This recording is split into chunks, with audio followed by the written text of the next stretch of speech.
안녕하세요. 잘 사고 잘 파는 부동산 이야기의 안쌤입니다.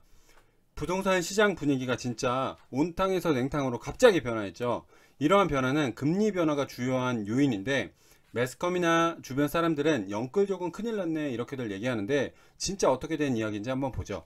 그리고 금매가 나오게 된다면 어느 지역들의 금매가 나오는지 한번 알아볼게요. 2006년부터 2021년까지 서울 빌딩의 매매 건수입니다. 2006년부터 2014년까지는 2,500건 전후에서 거래되던 것이 2015년도부터는 3,500건 전후에서 거래가 이루어지네요. 점점 많은 건수가 발생하고 있는 것처럼 보여집니다. 문제는 금리인데 2015년부터 금리가 3%대에 진입을 한 거죠. 15년부터 19년까지 금리가 3%대였는데 20년부터는 금리가 2%대로 내려갔죠. 이때 붉은색으로 표시한 것처럼 거래 건수도 많이 늘어났죠. 같은 기간 서울 지역의 평당 가격은 어땠을까요? 06년부터 대출금리는 내려간 반면 평당 가격은 꾸준히 올라가고 있는 모습입니다. 2006년 평당 2천만원대였던 서울 빌딩이 2021년 15년 만에 3배 정도인 평당 6,300만원이 되었네요. 이렇게 꾸준히 상승만 할 것 같았던 서울 빌딩이 금리 변화가 되면서 변화의 모습을 보이게 되죠. 우선 현실적으로 체감하는 2019년도 빌딩의 수익률은 약 3% 정도였습니다. 서울 기준으로 그렇고 여기서 플러스 마이너스가 있겠죠.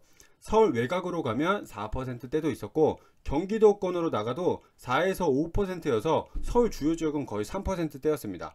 그럼 19년도에 산 사람들은 지금과 같은 금리 상승기에 어떠한 상황일까요? 우선 19년도에 서울의 평균적인 평당 가격은 4,934만원이었죠. 임대료가 3% 정도니까 대지 면적당 임대료는 148만원 수준이었습니다. 여기에 대출을 70% 정도 받아도 대출이자가 127만원이니 뭐 이자 내고도 남는 수준이네요. 근데 코로나 등으로 인해 임대료 상승이 거의 일어나지 않은 상황에서 21년도 서울의 평균 평당 가격은 6,303만원이 되었죠. 이 경우 임대료는 143만원인데 대출이자는 131만원이 되었습니다. 19년도보다 조금 부담은 되었지만 뭐 좀 힘들어졌네요. 문제는 21년 하반기부터 발생합니다. 노란색으로 표시한 대출금리가 지속적으로 상승을 하게 되는 거죠. 붉은색 동그라미를 보면 기준금리도 지속적으로 상승을 하고 있고, 주황색 대출 평균금리도 22년 7월 기준 4.21%까지 올라갔네요.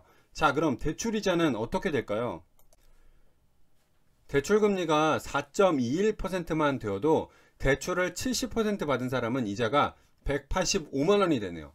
그러면 대출 70%로 19년도에 산 사람부터 21년도에 산 사람들은 모두 손해를 보고 있는 상황이 되겠네요.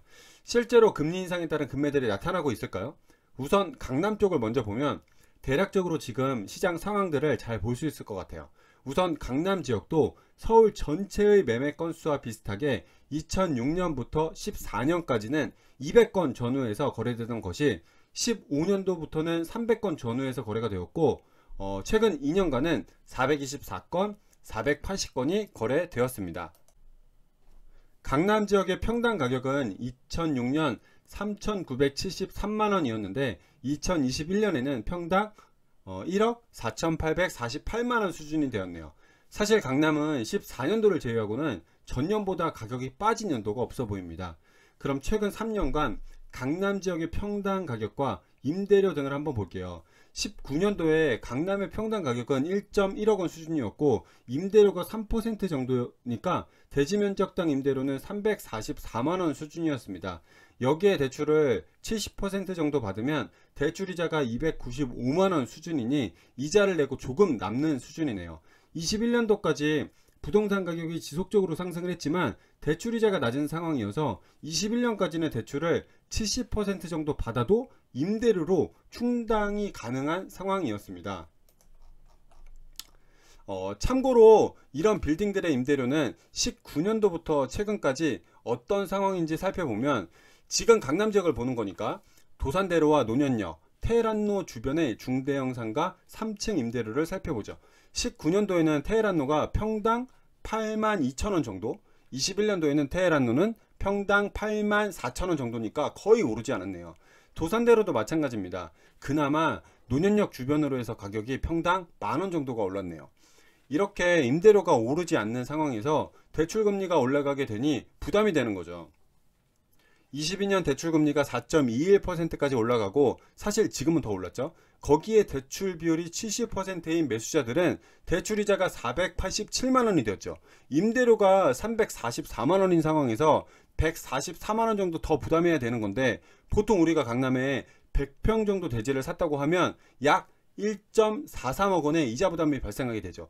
이는 약 월 1200만원의 부담이 생기는 거니 진짜 부담이 되는 거죠. 그럼 진짜 그런 사례가 있을까요? 요즘 들어 그런 사례들이 많이 생기고 있는 것 같아요. 이 사례는 2020년 7월에 역삼동에 47억 원 주고 거래된 사례입니다. 대출은 36억 원 받았으니 대출 비율이 약 76% 정도 되네요. 자기연금 11억 주고 샀고 취득세 등 3억 원 비용 들어가면 14억 원 내 돈이 들어갔습니다. 대출 비중이 높으니 이자 부담이 컸고, 보통 이런 빌딩 대출은 3개월, 6개월 변동금리를 쓰기 때문에 갑자기 높아진 대출 부담이 컸을 것으로 보여집니다. 그래서 산 가격으로 다시 시장에 나와 매각이 되었습니다.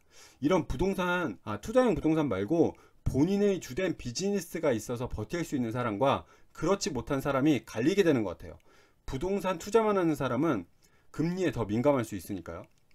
매수세가 확실히 줄어든 만큼 시장을 조금 관망하는 것이 유효해 보입니다. 관망한 제 고객 사례를 다음에 말씀드릴게요. 현금 운용은 만기를 좀 짧게 가져가고 시장에서 급매가 나오는 곳들을 지속적으로 보는 것이 중요해 보입니다. 근데 급매가 없는 곳도 있을 수 있어요. 가령 면목동의 어떤 건물주 할머니는 건물을 100억 원에 내놓으셨는데 대출이 하나도 없어요. 그런 건물주가 주변 시세보다 싸게 내놓을 리 없죠. 이자 없이 임대료가 다 본인 거일 테니까. 이렇듯 대출이 없고 소유주가 오랫동안 보유한 부동산들은 상대적으로 급매가 나올 가능성이 희박합니다. 이런 것들 말고 투자용으로 관심이 많았던 지역을 보는 게 좋죠. 그럼 다음 시간에 뵙도록 하겠습니다.